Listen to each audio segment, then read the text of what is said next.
Shalom saudara-saudara yang dikasihi Tuhan.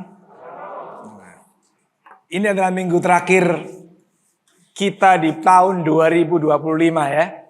Karena minggu depan kita sudah masuk ke tahun 2026. Tetapi saya tahu di tahun 2025 ini tentu saja masih ada banyak pekerjaan yang belum selesai kali ya. Entah itu pekerjaan dalam kita membangun hubungan dengan keluarga kita, hubungan kita dengan rekan-rekan dalam karir kita, dalam bisnis kita, entah itu masalah komunikasi kita dengan orang-orang seisi rumah kita, atau juga komunikasi kita dalam tim pelayanan yang mungkin masih ada PR belum selesai juga. Dan saya percaya juga kalau masalah keuangan, ada banyak yang masih belum mendapatkan apa yang sudah diinginkan, sudah diharapkan, sudah diekspektasikan, sudah diresolusikan untuk tahun 2025 ini tercapai. Apalagi kalau kesehatan, ya kan? Ada target-target yang kita buat di awal tahun, kita semangat untuk menjalankan apa itu? Jendela makannya dikurangi. Bulan pertama, kedua, ketiga, keempat, kelima mulai lupa, keenam mulai lepas. Akhir tahun kita katanya ayo kita kalibrasi lagi. Ya nggak apa-apa sih. Makanya saya kasih judul hari ini, perenungan kita adalah ada banyak hal yang belum selesai memang. Jadi saya memang nggak percaya ya ada orang ngomong, aku ini sudah selesai dengan hidupku. Masa sih? Masa sih? Sepanjang saya membaca Alkitab, tokoh-tokoh yang saya pelajari dalam Alkitab, itu kok gak pernah selesai dalam hidupnya ya. Yang hebat-hebat. Saudara mau sebut siapa paling hebat tokoh-tokoh? Selain Kristus tentu saja ya. Tokoh-tokoh dalam Alkitab itu. Gak selesai dia juga. Nah, jadi kalau kita berani ngomong, aku udah selesai dengan hidupku. Saya yakin dia mau nyalek itu. Dia pingin pencitraan, saudara. Pingin cari elektabilitas. Karena pada dasarnya kita ini rasanya kok gak pernah selesai. Nah, sekarang kita belajar dari ada tokoh yang unik, yang banyak kali sama para teologi itu dijadikan gambaran daripada Tuhan Yesus di zaman Perjanjian Lama. Yang paling mirip dengan Tuhan Yesus yang ada di Perjanjian Lama. Orang itu namanya Yusuf. Yang gak kebetulan nama papa daripada Tuhan Yesus waktu dia jadi manusia juga Yusuf. Ya. Nah, kita belajar dari dinamika kehidupan seorang yang bernama Yusuf. Yang menurut saya sangat luar biasa, saudara. Kita baca Kejadian 37. Ini banyak sekali ayatnya, tapi saya berusaha untuk membaca yang sesingkat-singkatnya, sedikit mungkin. Harapan saya sampai tahun 2027, ini tanggal 31 Januari, tahun 2026 menjelang 31 Januari, saudara baca sendiri kisahnya di kitab Kejadian. Ada kira-kira 5-6 pasal, saudara baca sendiri, saya berharap saudara dapat sesuatu di situ. Saya mulai. Inilah riwayat keturunan Yakub. Yusuf tatkala berumur 17 tahun. Jadi masih muda. Biasa mengembalakan kambing domba bersama dengan saudara-saudaranya, anak-anak Bilha dan Silpa, kedua istri ayahnya. Dan Yusuf menyampaikan kepada ayahnya kabar tentang kejahatan saudara-saudaranya. Israel, ini saudara, mulai dari sini nih. Israel atau Yakub, ya jangan bingung. Israel itu adalah nama alias, nama yang diberikan oleh Tuhan kepada seseorang yang adalah penipu. Yang adalah sebenarnya dikenal bocengli. Itulah ya. Justru dikasih nama Israel, bayangin saudara. Ini luar biasa. Israel atau Yakub lebih mengasihi Yusuf dari semua anaknya yang lain. Sebab Yusuf itulah anaknya yang lahir pada masa tuanya. Dan ia menyuruh membuat jubah yang maha indah bagi dia. Setelah dilihat oleh saudara-saudaranya bahwa ayahnya lebih mengasihi Yusuf dari semua saudaranya, maka bencilah mereka itu kepadanya dan tidak mau menyapanya dengan ramah. Setelah saya tanya, saudara lebih senang di anak emaskan oleh orang tua, tapi dibenci oleh saudaramu, atau diperlakukan biasa sama orang tua, tapi akur dengan saudara-saudaramu? Lebih pilih mana?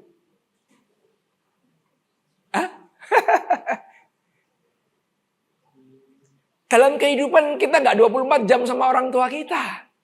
Dalam kehidupan kita seringkali bersentuhannya sama orang-orang, saudara-saudara kita yang membenci kita itu. Ingat ya, ini kesalahan pertama dari seorang yang namanya Yakub. Ya, dia tidak adil. Dia menganak emaskan Yusuf. Bagi Yusuf seolah-olah seperti privilege. Bagi Yusuf seolah-olah seperti sesuatu yang wow. Bahkan diberikan jubah yang maha indah. Tapi tidak disangka hal itu ternyata justru jadi musibah nantinya. Ya, saya lanjutkan. Oke. Pada suatu kali, bermimpilah Yusuf. Lalu mimpinya itu diceritakan kepada saudara-saudaranya. Sebab itulah mereka lebih benci lagi kepadanya. Karena katanya kepada mereka, coba dengarkan mimpi yang kumimpikan ini. Tampak kita sedang ada di ladang mengikat berkas-berkas gandum. Lalu bangkitlah berkas-berkasku dan tegak berdiri. Kemudian datanglah berkas-berkas kamu sekalian mengelilingi dan sujud menyembah berkasku. Luar biasa ya saudara. Lalu saudara-saudaranya berkata kepadanya, apa engkau ingin menjadi raja atas kami? Apa engkau ingin berkuasa atas kami? Jadi makin bencilah mereka kepadanya karena mimpi dan karena perkataan itu. Lalu ia mimpi pula yang lain. Yang diceritakan kepada saudara-saudaranya, katanya, aku bermimpi pula. Tampak, ini lebih gila lagi mimpinya saudara. Tampak matahari, bulan, dan 11 bintang sujud menyembah kepadaku. Setelah hal itu diceritakan kepada ayah dan saudara-saudaranya, maka ia ditegur oleh ayahnya. Mimpi apa mimpimu itu?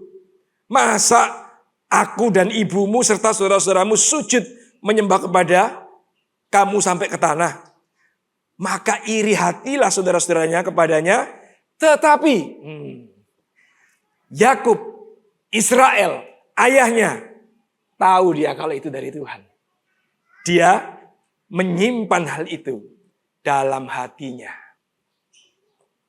Jadi Yusuf dari lahir, dari dia masih muda, dia sudah menerima privilege.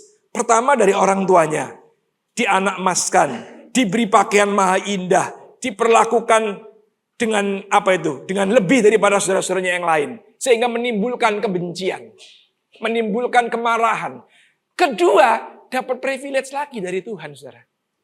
Dapat mimpi, dapat visi dari Tuhan memang. Makanya Yakub menyimpan baik-baik dalam hatinya. Memang perkataan ini konyol. Memang perkataan ini tidak pantas diucapkan. Tapi ini datang dari Tuhan. Makanya disimpan. Nah, pelajarannya begini, saudara. Yusuf dibenci saudara-saudaranya karena satu, dia anak kesayangan orang tuanya. Kedua, karena dia mendapat mimpi, mendapat visi. Dan ingat, hari itu Yusuf masih umur berapa? 17 tahun. Ini perbedaan pertama. Yang lainnya mirip. Perbedaan pertama antara Yusuf dan Yesus. Yesus di usia 12 tahun sudah penuh wisdom. Sudah bijaksana. Penuh hikmat. Bisa diskusi dengan para ahli-ahli Taurat. Yusuf di usia 17 tahun, dia masih kayak anak kecil. Dia tidak cerdik seperti ular. Memang dia tulus kayak merpati, dia cerita apa adanya. visinya, mimpinya. Tapi dia nggak cerdik. Coba saya mau nanya. Albert, misalnya dapat mimpi dari Tuhan. 1 tahun lagi, Indonesia akan terjadi bencana luar biasa. Dan gereja Riverside akan dipakai Tuhan untuk menolong banyak orang. Dan Albert ditunjuk sebagai ketua Satgas. Yang akhirnya semua orang ribuan datang ke sini. Sujud menyembah Albert. Dia cerita ke kita teman-temannya. Kita gimana kira-kira ngelihat dia? Ada psikolog yang pintar nggak ya? Ada obat apa ya yang bisa menenangkan Albert ini? Nggak mungkin kita ngomong, haleluya, puji Tuhan. Padahal Albert benar-benar mimpi begitu loh. Saudara bisa nangkep? Sekalipun itu baik, sekalipun itu benar mimpi itu. Tapi kalau mimpi itu tentang mempromosikan saudara, nggak perlu diceritain. Itu sikapnya Yakub Yusuf. Disimpan dalam hatinya, diuji aja.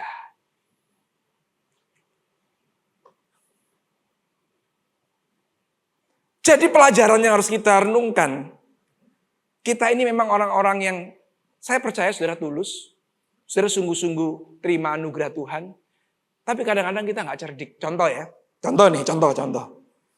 Saya mudah-mudahan ini merubah semua jemaat Riverside dulu. Tidak merubah semua orang Kristen tentu saja. Karena ini sudah biasa diucapkan berabad-abad lamanya. Tapi saya harap kita, Riverside, jadi yang pertama dan akhirnya nanti bisa menyebar. Apa itu Pak? Coba kita seringkali menyebut kita yang beragama Kristen itu sudah bertobat. Yang belum beragama kayak kita sebut belum bertobat. Betul nggak? Jadi kalau dia convert, kita ngomong udah bertobat dia. Betul apa enggak? Halo? Oh di sini udah nggak gitu? Saya tanya dulu, betul nggak orang-orang teman-temanmu yang tidak satu kepercayaan dengan kita ini, kita sebut belum bertobat. Betul nggak? Betul ya? Nah, saya mau kasih tahu ya, itu salah. Itu salah besar. Wah, mulai tegang ini. Ya kan? Karena kata bertobat itu metanoia. Yang ditulis di Alkitab itu metanoia. Yang sebenarnya kalau diterjemahkan secara bebas, itu perubahan akal budi kan? Perubahan pola pikir. Bukan perubahan agama. Perubahan pola pikir. Ya. Sedangkan bertobat itu konotasinya dulu bandit, dulu penjahat, dulu penipu, sekarang jadi orang baik. Itu secara umum didefinisikan bertobat, betul apa enggak? Preman bertobat, ada film begitu kan? Penipu bertobat. Coba sekarang saudara bayangkan, saudara yang beragama Kristen masih kadang-kadang bohong, kadang-kadang ya jengkelin. Bisa nggak orang Kristen jengkelin? Bisa kan? Bisa nggak orang Kristen bohong? Terus ngomong ke temennya yang memang nggak Kristen, tapi nggak pernah bohong, jujurnya minta ampun, orangnya baik banget, murah hati. Terus kita ngomong, bertobat kamu biar nggak masuk neraka. Kira-kira gimana mereka? Coba coba renungkan. Terus mereka nganggep kita apa? Kamu ini makan apa tadi pagi? Iya dong. Kamu ini makan apa tadi pagi? Lah kalau dilihat hidup kita nih, ya jauh bagusan. Meskipun gak sempurna, tapi aku jauh lebih baik dari kamu. Seharusnya kamu yang harus bertobat, bukan aku. Kan begitu kan saudara? Lah makanya sekarang saya untuk khusus Riverside ya. Khusus kita dulu aja. Bukan untuk seluruh orang Kristen sebali. Seluruh orang Kristen se-Riverside aja. Jangan lagi kita pernah ngomong orang yang belum kayak kita ini kita sebut belum bertobat, entah suruh bertobat. Enggak. Yang benar mereka itu belum dapat anugerah. Lah kalau belum dapat anugerah mana bisa metanoia? Sedangkan yang sudah dapat anugerah aja gagal, unfinished untuk mau metanoia. Betul nggak? Mau berubah kita, akal budi kita, pola pikir kita, tentang atur keuangan, tentang kesehatan, tentang komunikasi. Seringkali kita gagal. Bahkan tahun ini, apa yang kita resolusikan sebagai tujuan kita tahun 2025, ada yang nggak selesai kan? Bagaimana kita ngomong kita sudah metanoia? So, kata bertobat lebih cocok buat orang di dalam gereja. Iya. Yang sudah terima anugerah, tapi belum berubah-berubah akal budinya. Itu yang harusnya jadi sasaran kita. Bertobat lu bro. Bertobat lu man. Sis, bertobat. Loh, yang benar pak. Kan Yohanes Pembaptis. Nah, saya kasih tahu nih. Setiap di Alkitab ngomong, repent, bertobat Yohanes Pembaptis. Dia ngomong kepada siapa? Kepada orang Romawi atau kepada orang Yahudi? Kepada orang yang dikenal sebagai orang yang dapat anugerah kan. Bangsa yang dipilih. Yohanes ngomong, repent, bertobat, bertobat. Semua kata bertobat mengarah kepada orang-orang yang dipilih Tuhan. Sekarang, pertanyaan praktisnya. Lebih gampang gak kamu merangkul, bersaksi, menceritakan Yesus kepada teman-temanmu di luar sana. Kalau kamu merasa dia itu gak perlu bertobat. Dia itu perlu dapat anugerah. Betul apa enggak? Lebih gampang enggak?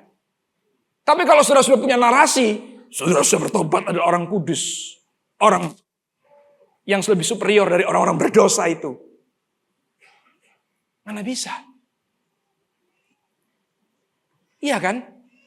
Nah, yang kedua nih, yang saya mau pingin kita juga berubah. Kita sebut orang-orang di luar sana, orang dunia. Lah kita orang apa? Orang hutan? Orang planet? Aneh banget kita ini. Gara-gara ada kata dari Paulus, jangan hidup duniawi. Betul? Terus kita langsung pikir orang-orang yang non-Kristen, dunia. Kita, apa kita? Surga kah? Stop. Jangan. Kita juga orang dunia. Kita orang dunia yang dapat anugerah Tuhan, dapat kemurahan Tuhan. Lah mereka adalah orang dunia juga kayak kita. Tapi belum menerima anugerah Tuhan. Sesimpel itu. Jadi jangan lagi ya ada kata-kata, waduh saya paling keri hari-hari ini. Dulu gak terlalu, hari-hari ini makin. Saya paling keri kuping saya kalau dengar orang ngomong orang dunia, lagu dunia. Nanti lama-lama ada makanan dunia. Ada apa yang dunia lagi, baju dunia, sepatu dunia. Terus yang baju surga mana? Yang makanan surga mana? Yang lagu surga mana? Adakah lagu surgawi? Orang lagu rohani aja banyak yang juga kadang liriknya. Ada yang ngomong, nggak alkitabiah katanya. Ya nggak tahu. Saya nggak ahli mengoreksi lirik-lirik lagu rohani. Yang alkitabiah apa yang nggak alkitabiah. Yang saya tahu, pokoknya lagu itu yang paling baik adalah yang mengagungkan Sang Pencipta. Lagu itu adalah yang memuliakan Sang Pencipta. Lagu itu adalah lagu yang meninggikan Sang Pencipta. Tuhan kita Yesus Kristus. Titik. Mau disebut dunia, apapun terserah. Oke? Pak, ini khotbah akhir tahun, Pak, khotbah awal tahun sih, Pak. Akhir tahun. Oke, jadi pelajaran pertama, ayo kita tulus tetap, belajar tulus, plus belajar cerdik. Posisikan dirimu, kalau mau ngomong dengan orang-orang yang di luar kita, posisikan dirimu kalau jadi mereka gimana. Pantaskah kata-kata kamu ucapkan itu kalau mereka dengar, kalau kamu jadi mereka. Kita harus cerdik. Lah Yusuf waktu itu belum dapat pengertian macam itu. Dia ungkapkan aja dengan tulus mimpinya. Di mana orang-orang yang mendengar bukannya haleluya, bukannya amin, sebel saudara. Sebel, jengkel. Betul apa enggak? Iya. Iya. Makanya banyak orang-orang di luar sana yang ngomong gini, orang Kristen tuh maunya menang sendiri katanya. Bener sendiri, menang sendiri, yang punya surga sendiri. Waduh repot gitu. Padahal belum tentu kan. Nah. Oke.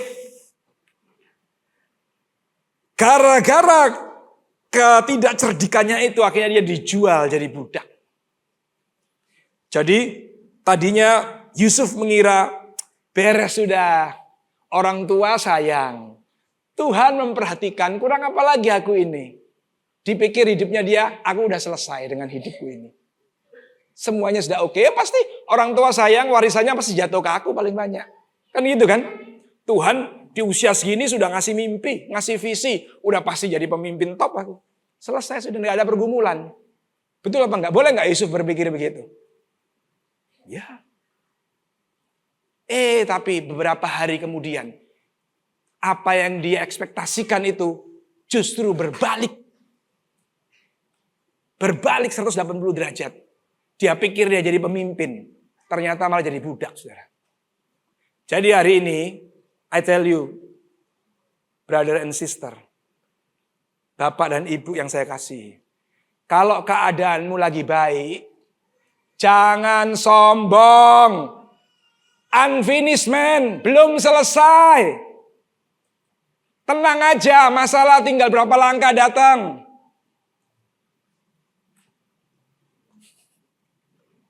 Yang sedang dalam pergumulan gak selesai-selesai, jangan berkecil hati.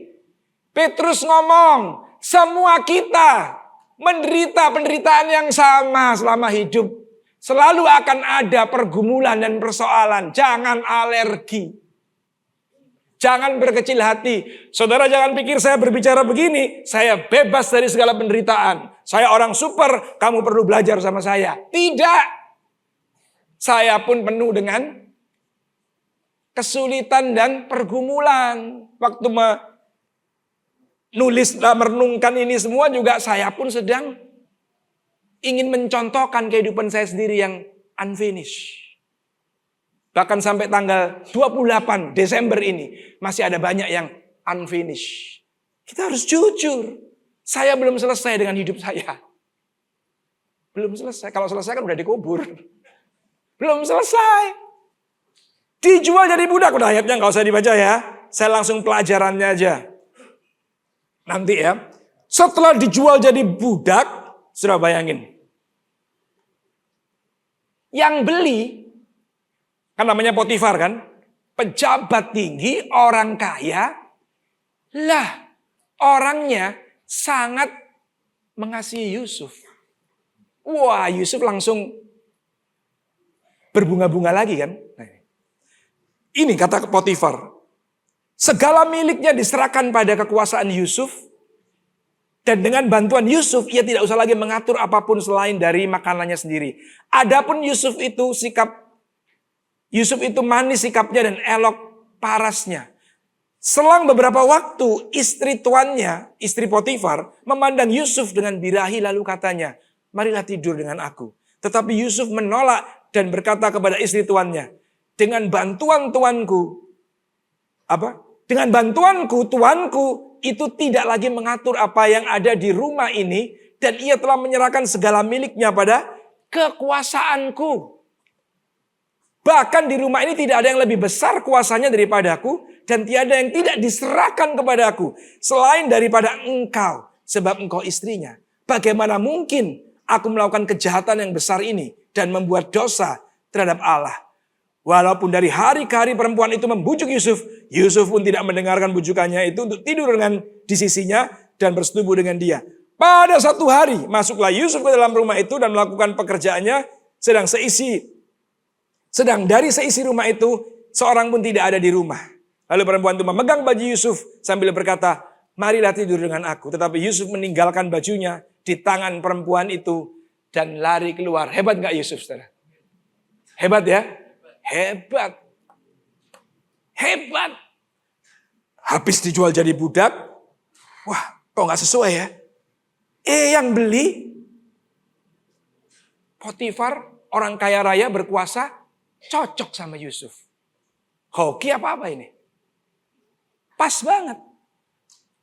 Dia bisa cocok, percaya, dan dalam waktu yang sangat singkat mempercayakan semua aset dan apa yang dia miliki kepada Yusuf. Oke?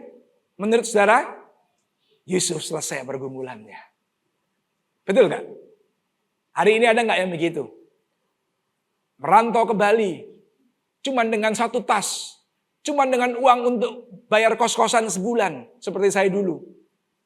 Cuman dengan uang untuk makan sebulan. Tiba-tiba ketemu orang, bos gede. Secara gak sengaja, kita ditawari pekerjaan.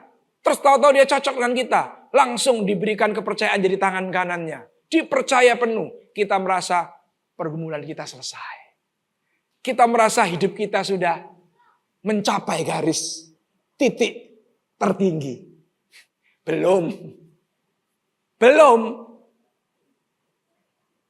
Ini Yusuf.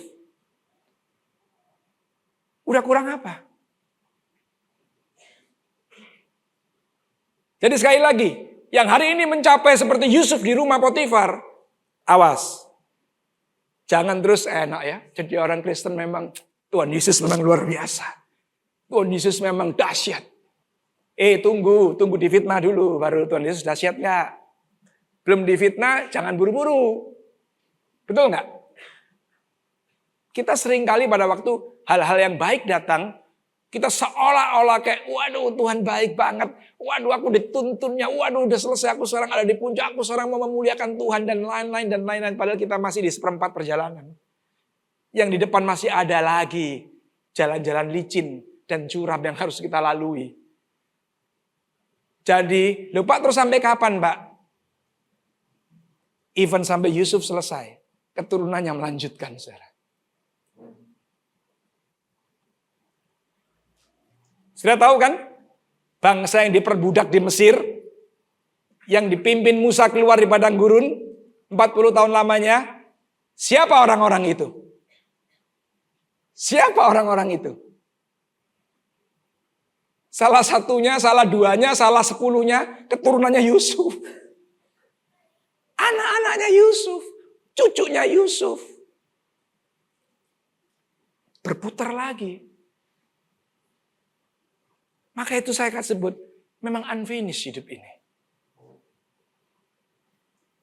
Yang finish itu cuma Tuhan Yesus. Yang boleh ngomong, well done, cuma Tuhan Yesus. Atau saudara pesan stick, mau apa Pak? Medium well, atau well done. Cuman daging panggang. Tapi selama kita hidup, unfinished. Makanya gak usah berkecil hati, gak usah sombong, gak usah, apa itu namanya ya. Soalnya saya sering sih, ada orang dipulihkan oleh Tuhan, hidupnya, wah bersaksi. Seolah-olah kayak dia besok sudah mau pulang ke rumah Bapa. Aku siap mati untuk Tuhan. 2 tahun lagi saya dengar rumah tangganya berantakan. Iya. Cuman dipulihkan urusan utang piutang. Wah bersaksi. Aku rela mati untuk Tuhan. Ya bener lah. 3 tahun lagi. Convert. Who knows? Dan saya mau katakan ya. It can happen to us. Itu bisa terjadi pada kita. Belum tentu KTP-mu ganti agama lain. Tapi perbuatanmu mirip-mirip sama mereka-mereka. Bisa jadi. Cuma kita gak merasa. Kita seolah-olah dengan KTP kita yang masih Kristen. Seolah-olah kita ada dalam anugerah Tuhan. Seolah-olah. Sudah tahu? Objek daripada orang yang disasar Paulus. Waktu Paulus menulis. Tuhanmu adalah perutmu. Tuhan mereka adalah perut mereka. Kemuliaan mereka adalah aib mereka. Mereka adalah orang-orang yang gak tahu malu duniawi. Itu siapa kira-kira? Yang disasar Paulus itu siapa? Kan jemaat di gerejanya kan? Mana mungkin Paulus nulis untuk orang Romawi, orang Yunani? Kan enggak. Hari itu ya dia nulis untuk gerejanya yang ada di Filipi itu. Yang kemudian kita bawa sampai hari ini. Maka itu, ini khotbah akhir tahun. Karena kita perlu merenung dengan jujur. Kita semua termasuk saya harus merenung dengan jujur. Benarkah pelayanan ini untuk memuliakan Tuhan? Benarkah setiap apa ya keputusan yang saya ambil, apa yang saya pikirkan, apa yang saya lakukan, apa yang saya ngotot kerjakan betul-betul untuk mempermuliakan Tuhan? Betulkah? Saya harus renungkan secara serius. Dan setiap kita sama. Sudah ada di bagian apa dalam pelayanan? Sudah ada di bagian mana dalam pekerjaan? Sudah ada di bagian mana dalam kehidupanmu? Apa bersosialisasi di masyarakat? Apa kekuatanmu di situ? Apa privilege-mu di situ? Apa yang kamu lakukan? Benarkah untuk memuliakan Tuhan atau memuaskan hawa nafsu? Benarkah untuk kepentingan banyak orang atau untuk kepentingan kita sendiri? Coba renungkan. Kadang-kadang kita seolah-olah justru kita sudah dibodohi oleh brand. Kita sudah merasa aman kalau KTP kita dulu A, sekarang Kristen. Aman sudah. Enggak, saya katakan. Sama sekali tidak. Harus kita renungkan terus. Harus kita renungkan. Ini gak marah loh saudara. Ini adalah semangat saya untuk apa itu? Membuat kita semua terbangun. Membuat kita semua, ayo. Karena itulah tujuan daripada firman disampaikan. Itu tujuannya. Jadi jelas ya. Setelah Yusuf justru dijual jadi budak, diterima dibeli oleh orang kaya, diberi kuasa, seolah-olah sudah oke. Ternyata justru di tempat itulah dia mengalami penderitaan yang jauh lebih sulit. Tadinya cuma dijual jadi budak, sekarang dijadi narapidana. Saudara. Difitnah dan dimasukin penjara. Dan tuannya itu, Potifar yang sangat baik dengan Yusuf itu, yang mempercayakan semua miliknya kepada Yusuf itu. Sudah lihat nih, baru saja didengar oleh tuannya perkataan yang diceritakan istrinya kepadanya. Begini begitu. Aku diperlakukan hambamu itu, maka bangkitlah amarahnya, lalu Yusuf ditangkap oleh tuannya, dimasukkan ke dalam penjara, ke tempat tahanan-tahanan raja dikurung. Demikian Yusuf dipenjarakan di sana. Tapi Tuhan menyertai Yusuf dan melimpahkan kasih setianya kepadanya, dan ia membuat Yusuf kesayangan bagi kepala penjara itu. Dan tuannya Potifar yang dalam waktu singkat mempercayakan Yusuf hampir 99% yang dia miliki kecuali istrinya kan. Cuma dengan satu aduan berbalik langsung yang tadinya mengasihi jadi membenci. Yang tadinya menaruh Yusuf di tempat yang sangat terhormat, penjara. Wow. Itu manusia, saudara. Itulah manusia bernama Potifar. Yang sebenarnya mewakili siapa Potifar itu? Saya, saudara, yang kita ini cepat banget. Emosi kita diprovokasi. Dengan gampangnya langsung berbalik. Orang yang tadinya kita puji-puji, kita langsung jebloskan dia. Orang yang tadinya kita anggap hebat, kita benci seketika. Orang yang tadinya kita kasih, kita jadikan musuh seketika. Itu mewakili siapa? Makanya ini semua ya. Semua ini adalah tentang perenungan kita akhir tahun, saudara. Karena itu tentang kita. Betul gak sih? Betul kan? Harusnya butuh satu pasal. Potifar ditulis di kitab Kejadian. Menyewa detektif dulu lah. Menyelidiki dulu lah. Masa sih Yusuf begitu? Konseling dulu lah. Harusnya kan?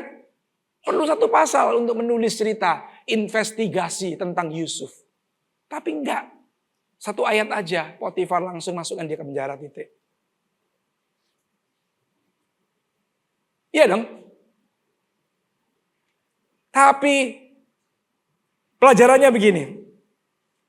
Orang sabar melebihi seorang pahlawan. Orang menguasai dirinya melebihi orang yang merebut kota. Orang sabar itu bukan orang yang kakinya diinjak diam. Bukan. Ya. Orang sabar itu bukan yang dicubit-cubit juga ketawa. Enggak. Bukan. Orang sabar itu dalam terjemahan bahasa Inggrisnya long suffering. Kesabaran itu loh.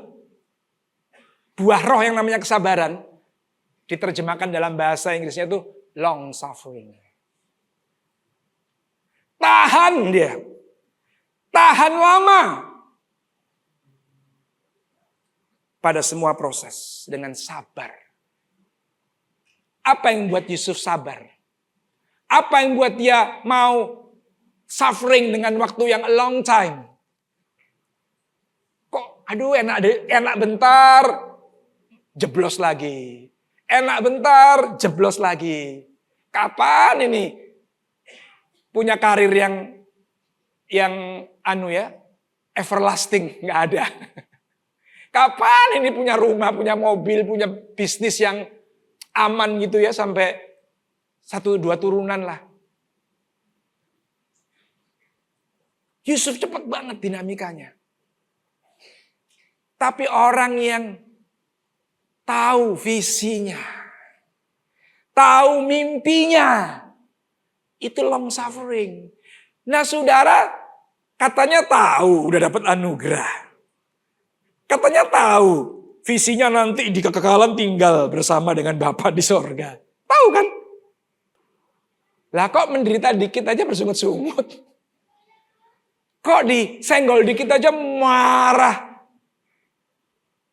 Kan itu bisa nanti mengurungkan tiket kita. Lah Yusuf karena tahu visinya, tahu dia bakal jadi apa, waktu dia harus mengalami ini, dia mau sabar. Kan di rumah Potifar, papa mamanya Yusuf, saudara-saudaranya semua belum menyembah dia. Makanya dia tahu, bukan ini mimpinya dia. Mimpinya dia kan papa mamanya, keluarganya nyembah dia. Betul ya? Nah, sekarang kita lanjutkan dengan cepat, mau habis nih. Pelajarannya jadi sabar. Sabar itu apa? Long suffering. Jadi hari ini yang masih bergumul nggak selesai, ingat ya. Bukan bergumul karena kebodohan kita. Kayak Yusuf tadi. Karena ngomong yang nggak tepat. Akhirnya dibenci. Bukan yang karena begitu. Tapi saudara sudah akhirnya berbuat benar. Seperti Yusuf setelah dia lepas dari perbudakan. Berbuat benar. Jujur di rumah Potifar. Melakukan pekerjaannya dengan baik. Difitnah. Nah ini yang butuh long suffering. Terus di penjara berlanjut ceritanya saudara.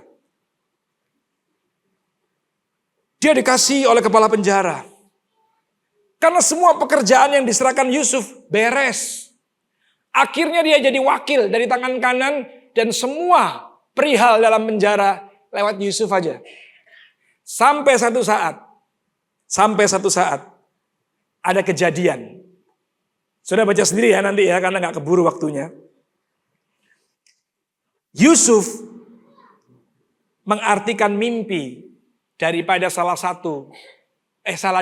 dua orang yang dipenjara di situ. Yaitu juru roti raja dan juru minum. Jadi orang yang membuat roti untuk raja dan membuat minuman untuk raja. Gak tahu kenapa persoalannya gak ditulis, pokoknya dia di penjara. Waktu di penjara, kumpul sama Yusuf. Satu kali Yusuf melihat wajah mereka muram. Terus Yusuf nanya, bro kenapa? Kok tumben wajahmu muram? Ceritalah dia tentang mimpinya. Singkat cerita, kedua mimpi daripada juru roti dan juru minuman itu ditafsirkan oleh Yusuf. Yang satu juru roti ditafsirkan, kamu gak lama lagi disuruh keluar, digantung kamu. Tapi yang satu bagus, kamu gak lama lagi keluar, dikembalikan ke posisimu semula. Dan benar saudara, gak lama terjadi kejadian itu. Yang juru roti dihukum mati, digantung. Yang juru minuman dikembalikan pada posisi semula, jadi juru minuman raja. Dan apa yang terjadi tapi kepada Yusuf? Ayat 22.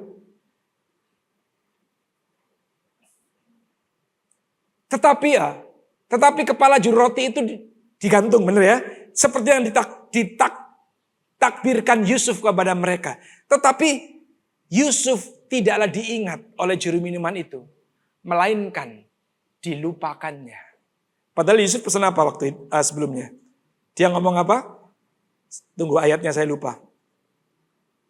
Dia minta kalau kamu diangkat kembali ke posisimu. Yusuf ngomong ayat 14 tuh. Tetapi ingatlah kepadaku apabila keadaanmu telah baik nanti. Tunjukkanlah terima kasihmu kepadaku dengan menceritakan hal ihwalku kepada Fir'aun. Dan tolonglah keluarkan aku dari rumah ini. Tapi yang terjadi justru Yusuf dilupakan. Ada di sini saudara yang memenangkan jiwa mungkin. Wah, padahal yang menangkan jiwa Roh Kudus loh ya. Makanya nanti suruh sakit hati. Saudara merasa membawa jiwa. Bersaksi, dia bertobat. Dia menerima anugerah Tuhan. Kemudian pelayanan bareng-bareng kita. Setelah pelayanan bareng-bareng kita, dia dipakai Tuhan lebih mulia. Mungkin, ini contoh aja. Dipakai Tuhan jauh melakukan pekerjaan-pekerjaan lebih strategis. Terus kita menganggap karena pelayanan ini adalah sebuah tempat di mana kita, apa itu namanya? Mencari aktualisasi diri kita lah. Terus orang yang kita seolah-olah kita menganggap menangkan dia, membawa dia ke pelayanan, tidak menganggap kita, melupakan jasa kita. Justru cenderung sering menyalahkan kita. Apa yang terjadi? Saya pernah ngalami itu. Tahu nggak Pak, dia itu, kalau bukan karena aku, sudah dibakar di neraka. Wih, hebat kali kamu bro. Ya, kalau bukan karena aku yang memberitakan Injil, dia sudah masuk di dalam gereja yang sesat, bidat, yang pasti masuk di neraka yang paling dalam itu. Gara-gara aku, dia ngerti Injil. Hebat sekali kamu men. Kita merasa berjasa banget. Kita merasa hebat. Tapi begitu dia dipromosi Tuhan, ternyata Injil yang kita beritakan juga bukan Injil Kristus. Ketahuanlah di situ. Karena kita jadi jengkel, marah, karena dilupakan jasa kita. Amin. Apa yang saya sampaikan ini semua adalah bukan dongeng, bukan teori. Tapi ini pengalaman hidup saya dari tahun lepas tahun saya mengiring Tuhan, saudara. Iya. Dan itu biasa banget. Justru waktu kamu beritakan Injil, Injilmu itu Injil Kristus apa bukan, dibuktikan pada waktu-waktu begitu. Dibuktikan pada waktu-waktu terjadi kejadian seperti kayak dialami Yusuf. Kalau betul Injil itu Injil Kristus yang sudah menginjili kamu terlebih dahulu, no problem kita. Justru waktu orang diangkat ke posisi yang lebih tinggi daripada kita bersyukur, senang. Kan begitu harusnya kan? Bukannya kita terus envy, iri. Terus yang enggak. Bahasanya Jerry, gibahnya. Gibahnya ya enggak terusan. Wow. Yusuf dilupakan. Dan terakhir, pelajarannya ya. Pelajarannya dari Daud tapi ini.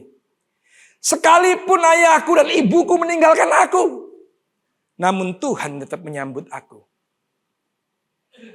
Maksudnya gini loh saudara. Kan gak mungkin ayah dan ibu kita meninggalkan kita kan. Meskipun hari-hari ini ada. Tapi ya anggap gak mungkin lah kalau di Riverside. Gitu ya. Orang-orang yang dekat dengan kamu itu sedekat ayahmu apa ibumu gak sih?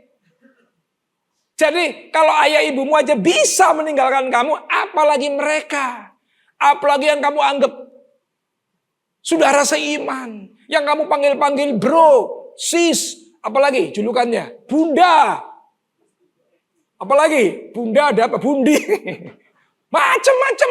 Wah kalau lagi baik sebutannya bagus-bagus. Nggak salah sih. Tapi begitu kebentur, ceder. Waduh. Apakah masih dia bro and sis? Apakah masih yang senior itu kita panggil bunda? Sorry, Bundi itu teman saya, lupa saya. Mampir liwat soalnya. Maksud saya bunda cewek, Bundi cowok gitu loh. Oke, jadi jangan, nggak usah gibah, nggak usah bingung, nggak usah heboh. Pak Arifin selalu ngajarin saya, ingat ya, people change. Kamu pelayanan, dijaga semua dengan legal yang jelas. Karena people change. Iya betul. Ada satu kali dia seolah-olah dia kayak mau mati bagi kita kayak Kristus. Tapi ada satu waktu nanti justru dia yang mau membunuh kita. People change. Jadi jangan heran. Justru, nih saya kasih tahu sekarang. Justru waktu orang-orang yang kita merasa sudah berbuat yang terbaik buat dia terus dia berubah. Saya mau kasih tahu nih. Promosi terbaiknya sudah dekat. Promosi terbaiknya untuk menuju yang sudah Tuhan tunjukkan sebagai mimpi sudah dekat. Itu pelajaran yang harus kita ambil dari Yusuf. Justru waktu dia dilupakan oleh juru minuman dan Yusuf tetap sabar. Long suffering, gak ngamuk-ngamuk, gak terus dia protes kepada kepala penjara. Laporin tuh. Itu gak menepati janji. Dia tenang, justru gak lama kemudian. Yusuf mendapatkan kepercayaan untuk menerjemahkan mimpi berikutnya, yaitu mimpinya Fir'aun. Dan terbukti, setelah terjadi, Yusuf hari itu dijadikan apa itu? Tangan kanannya Fir'aun. Singkat saja ya, pelajarannya gini nih. Pada waktu engkau sudah ditaruh di tempat yang Tuhan sudah tunjukkan lewat visi dan mimpi itu, ya inilah saat yang terbaik. Yusuf itu mulai, oh ya ini. Kenapa? Karena pada waktu itu kelaparan terjadi, saudara. Dan kehidupan bangsa Israel hari itu bergantung pada keputusan Yusuf. Kalau Yusuf ngomong no, seluruh bangsa Israel punah. Karena nggak ada makanan minuman, tidak ada tanaman tumbuh. Tidak ada. Semua orang yang hidup di sekitar Mesir itu bergantung pada makanan yang dikumpulkan oleh Yusuf. Nah itu adalah sebuah ilustrasi. Papanya, mamanya, seluruh keluarganya menyembah dia. Karena hidupnya bergantung pada keputusan Yusuf hari itu.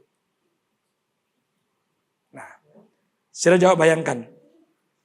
Kalau Yusuf itu tidak melewati long suffering, tidak melewati penderitaan yang panjang, saya yakin ketemu kakaknya yang menjual dia jadi budak itu. Minimal dikebuki dulu. Meskipun nggak sampai dibunuh. Minimal di aniaya sebentar lah. Biar ngerasain. Iya dong. Untuk melampiaskan. Bayangin puluhan tahun Yusuf harus berpisah dari keluarganya. Nah tapi apa yang terjadi saudara? Yusuf justru merangkul mereka. Makanya Yusuf disebut tokoh perjanjian lama yang sangat mirip dengan Kristus. Cuma bedanya endingnya dia nggak disalibkan. Tapi dia mengampuni dan menyambung sebuah kehidupan satu bangsa. Orang dipercaya, orang diberi kepercayaan yang tinggi. Ingat saudara, jagalah hatimu dengan segala kewaspadaan. Karena dari situ engkau tetap hidup. Jadi persoalan yang paling mengkhawatirkan, menakutkan sebenarnya dalam hidup kita, bukan pada waktu engkau dalam penjara. Bukan pada waktu engkau jadi budak. Persoalan yang paling justru mengancam keadaan kita yang sangat serius. Justru waktu kamu diberi kepercayaan di tempat yang paling tinggi. Justru disitulah kuasa-kuasa yang tidak setuju. Roh-roh jahat yang gak suka dengan rencana Tuhan dalam hidupmu. Sudah langsung habis-habisan dia. Habis-habisan untuk bagaimana menjatuhkan kita. Makanya kita perlu kuat. Kita perlu kokoh. Kita perlu tahu posisi ini. Nah, gak ada cara lain untuk jadi kuat. Kalau gak melewati long suffering. Sebagai gambaran aja. Kenapa ya orang fitness, nge-gym. Kalau pengen ototnya gede, pengen kuat. Kok nge-gymnya kok sakit semua? Betul gak? Saudara, ada orang nge-gym mau angkat-angkat berat terus besoknya, enak. Kemarin sakit, sekarang malah enak. Ada begitu? Setahu saya pembentukan otot baru itu diakibatkan karena otot yang lama itu dicederai. Dirusak. Disakiti. Supaya muncul otot yang baru lebih gede. Jadi peristiwanya supaya kuat. Peristiwa untuk menjadi bertahan, untuk kuat. Itu harus melewati proses sakit. Sakit. Tapi saya tahu. Waktu sedang menghadapi proses sakit ini. Aduh, lebih sakit dari nge-gym saudara. Karena bikin perut kembung. Bikin asam lambung naik. Bikin jantung berdebar-debar ya Pak ya. Bikin jantung berdebar-debar. Dikasih obat apa aja gak sembuh. Kalau lagi diproses tuh begitu. Lagi mau dikuatkan tuh begitu. Dan saya mau kasih tahu. Semua murid Kristus. Kata Petrus. Mengalami penderitaan badani seperti ini yang sama. Maka itu perlengkapi pikiranmu. Jangan berkat melulu. Tapi perlengkapi pikiranmu dengan yang namanya penderitaan. Sebab waktu engkau menderita penderitaan badani itulah kata Petrus.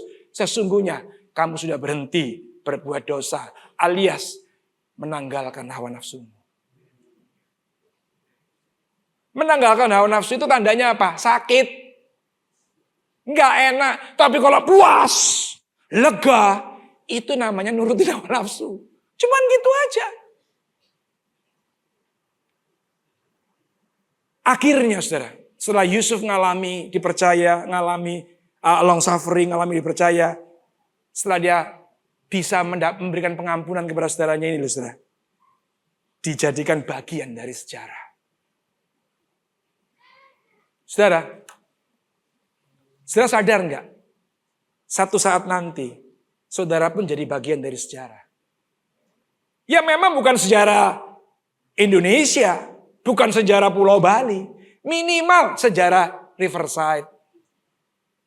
Enggak juga sejarah di Komselmu. Enggak juga sejarah di rumah tanggamu sendiri. Waktu kita enggak ada, orang membicarakan kita, dia bicara tentang apa? Tentang rakusnya kita kah? Tentang kebodohan kita kah? Atau tentang kebijaksanaan kita? Kemurahan hati kita, kekuatan kita dalam menanggung segala persoalan. Tentang apa dia bicara? Tentang apa mereka bicara? Tapi pasti ada sejarah itu kita tinggalkan dalam kehidupan kita. Kalau semua yang indah-indah mau properti, mau mobil, mau apapun, tak kasih tahu ya, dilupakan kalau itu kamu yang kasih satu saat. Gak akan diingat. Orang gak ada mengingat terus-menerus, pernah saudara kasih mobil sampai jadi sejarah, ini mobil pemberian, gak ada. Lupa. Tapi orang akan mengingat sejarah yang kamu tulis dalam hatinya lewat tindakan yang biasanya nyerempet-nyerempet lembah bayang-bayang maut yang membuat dagingmu sangat sakit. Biasanya orang mengingat itu. Sejarah itulah yang tertulis terus di hati orang-orang. Itu yang akan dia ceritakan tentang hidupmu. Nah, saya cuma rindu itu. Kita semua pasti pergi. Kita semua pasti pulang. Pertanyaannya setelah kita pulang, orang membicarakan kita apa? Orang ceritakan kita kepada generasi selanjutnya itu apa? Dulu, once upon a time in Riverside. Wah, pernah terjadi. Apa? Terjadi apa? Nah, kan gitu. Dijadikan bagian dari sejarah. Maka itu, kenapa Yusuf bisa dijadikan bagian dari sejarah? Ini. Sebab itu janganlah kamu bodoh. Tetapi usahakanlah supaya kau mengerti kehendak Allah. Jangan bodoh. Jangan ngikutin perasaanmu. Tapi ikuti apa yang ditulis oleh pendahulu-pendahulu kita lewat surat-surat daripada para rasul. Iya. Jangan ngikuti apa yang jadi kehendak kita saja. Karena itu akan membubarkan, saudara. Mengacaukan, membuat mungkin lebih panjang apa yang Tuhan rencanakan dalam hidup kita. Syukur-syukur kesampaian. Nah, terakhir nih. Wah, Bapak ini kan semua sudah direncanakan Tuhan pada mulanya. Yes. Kira-kira 3 juta bangsa Israel yang keluar di padang gurun. Yang muter-muter itu. Direncanakan Tuhan masuk semua ke tanah perjanjian enggak sebenarnya?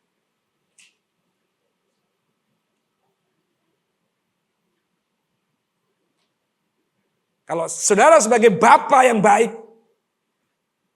punya anak 3 juta, dikeluarkan dari perbudakan. Saudara pengen lolos semua masuk ke tempat yang kau janjikan apa? Nggak usah, masuk sebagian aja, yang lain biar mati semua. Apa begitu?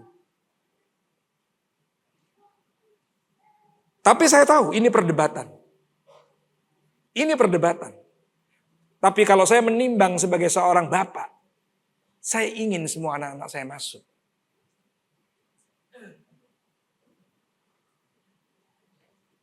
Tapi pertanyaannya, apakah mereka semua masuk? Apakah mereka semua mengerti kehendak daripada bapaknya itu? Kan enggak kan? Jadi persoalannya bukan bapak itu jahat atau baik. Persoalannya bukan kita direncanakan masuk atau enggak. Persoalannya kamu mau mengerti enggak kehendak bapak? Belajar mengerti enggak? Lah kita sayangnya orang-orang yang belajar untuk mengerti dan menyalipkan dirinya. Terus kita ngomong, oh dia memang dipilih kalau aku enggak soalnya. Loh kan itu namanya semaunya sendiri. Dia enggak tahu bahwa orang yang kita anggap dipilih dan dapat privilege itu, dia berjuang juga sebenarnya. Untuk bisa mengerti kehendak Bapa. Enggak ada orang enggak berjuang tenang-tenang terus mulus terus. Karena Tuhan yang mau. Menurut saya enggak ada, saudara. Paulus dengan jelas nulis, kita harus mengerti kehendak Bapa. Jangan ngikuti perasaan terus. Jangan bodoh kita. Tahulah, belajarlah firman dengan jelas. Gak peduli orang ngomong apa. Miliki pengalaman pribadi dengan Tuhan lewat apa yang kamu baca sendiri. Bisa jadi pengalamannya Albert beda dengan pengalamannya Jeffrey. Bisa jadi pengalaman Jeffrey beda dengan pengalamannya Pak Andi, bisa jadi pengalamannya beda dengan saya. It's okay. Nggak bisa kita contoh-contoh orang terus-menerus. Makanya kita punya tanggung jawab untuk cari kehendak Bapa masing-masing. Maka itu belajarlah dengan serius. Yang belajar serius saja bisa nggak ketemu kok. Apalagi saudara nggak mau belajar. Kan nggak bisa, saudara. Oke, saya berhenti sampai di sini. Saya berharap kita belajar sesuatu dari apa yang terjadi dalam kehidupan Yusuf. Dan perlu saudara tahu, setelah Yusuf berkuasa selama puluhan tahun di Mesir, beranak cucu di situ, saudara-saudaranya, orang tuanya dipanggil semua, dan beranak pinak di Mesir. Tapi ada satu waktu, Fir'aun mati, diganti Fir'aun yang baru, raja yang baru. Yusuf meninggal, dan keturunan-keturunan Mesir yang baru tidak lagi mengingat Yusuf. Dimulailah proses yang baru. Keturunan-keturunan daripada Yusuf diperbudak di Mesir akhirnya. Jadi apa? Unfinished kan? Oke. Berlanjut nanti minggu depan khotbah awal tahun.